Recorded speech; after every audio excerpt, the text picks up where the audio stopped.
Hello बच्चों, the question says to fill a swimming pool, two pipes are used. If the pipe of larger diameter used for 4 hours and the pipe of smaller diameter for 9 hours, only half of the pool can be filled.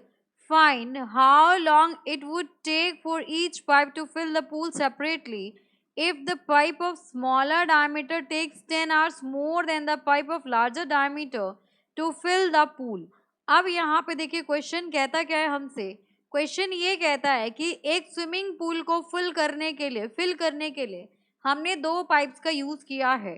जिस pipe का larger diameter है उसको अगर हम 4 घंटे operate कराते हैं और जिसका स्मॉलर डायमीटर है उसको 9 आवर्स ऑपरेट कराते हैं तो पूल आपका हाफ ही फिल्ड होगा। अब क्वेश्चन में ये कह रहा है कि बताइए इंडिविजुअल पाइप उस पूल को फिल करने में कितना टाइम लेगा अगर जो पाइप जिसका स्मॉलर डायामीटर है वो 10 घंटे ज़्यादा लेता है as compared to the time taken by the larger diameter pipe.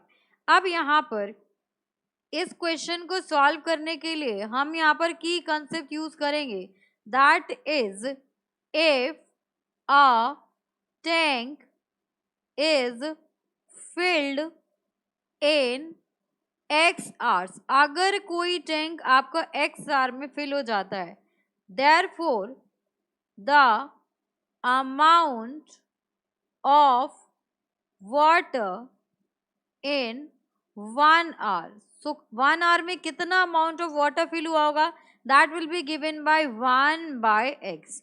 अब यहाँ पर क्वेश्चन के अकॉर्डिंग हम देखते हैं, यहाँ पर गिवन है कि जो स्मॉलर पाइप है वो 10 आवर्स से ज़्यादा लेता है as compared to the larger pipe, तो हम लार्जर पाइप का टाइम लेट कर लेंगे। So let the larger pipe fills the tank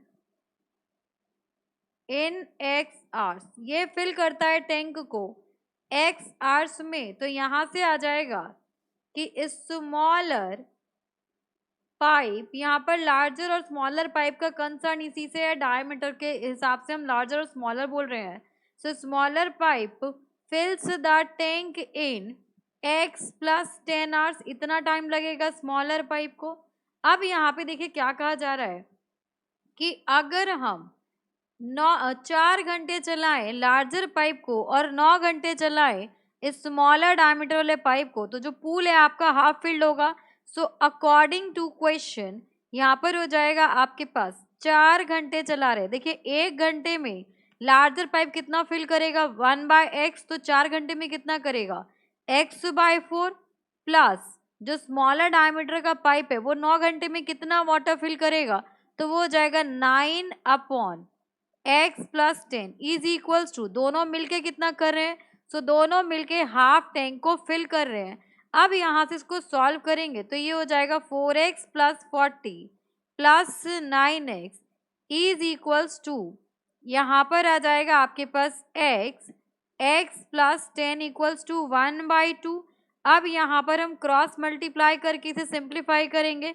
सो जब हम इसे क्रॉस मल्टीप्लाई करेंगे तो देखिए वैल्यू क्या आ जाएगी, ये 9 + 4 कितना हो जाएगा, so 9 + 4 will be equals to 13x + 40 and इनसे यहाँ पर 2 मल्टीप्लाई हो जाएगा एंड इधर आ जाएगा आपके पास इक्वल्स टू x² + 10x हो जाएगा। अब इससे अगेन हम सॉल्व करेंगे तो यहाँ पर आ गया आपके पास 26x और ये हो गया आपके पास +80 and this will be equals to x² + 10x। अब सबको इधर ले आएंगे तो यहाँ से हो जाएगा आपके पास x² + 10x में से हम 26x माइनस करेंगे तो -16x -80 इक्वल्स टू 0 हो गया। अब हमें ऐसे फैक्टर्स फाइंड आउट करने हैं 80 के जिनका प्रोडक्ट -80 हो, n प्लस माइनस करके वहाँ पर 16 आए, तो ये हो जाएगा आपके पास x² -20x + 4x -80 equals to 0। इन दोनों से आपका x कॉमन आ जाएगा तो x आ गया, यहाँ पर x -20 आ जाएगा एंड यहाँ पर आपके पास +4 and this will be x -20 equals to 0। So दो वैल्यूज होंगे यहाँ पर आपके पास x plus 4 and x minus 20 equals to 0।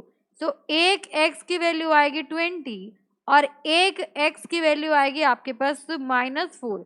अब हमें पता है कि टाइम जो है वो नेगेटिव में नहीं हो सकता, हमने x को क्या लेट किया है, सो x को हमने टाइम लेट किया है, तो यहाँ से हम कहेंगे time can't be negative, time आपका नेगेटिव नहीं हो सकता।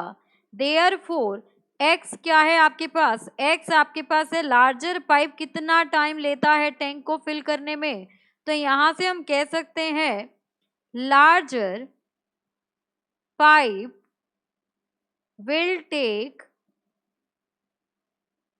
20 hours to fill the tank। जो टैंक है उसको फिल करने में यहाँ पर लार्जर पाइप 20 आवर्स लेगा and smaller pipe will take 20 plus 10, because इससे 10 आवर्स ज़्यादा लेता है तो वो लेगा आपसे 30 hours to fill the same tank. तो यहाँ पे हमें यही फाइंड आउट करना था। So 20 hours and 30 hours is the final answer. Hope you understood it very well. Thank you so much. Best of luck.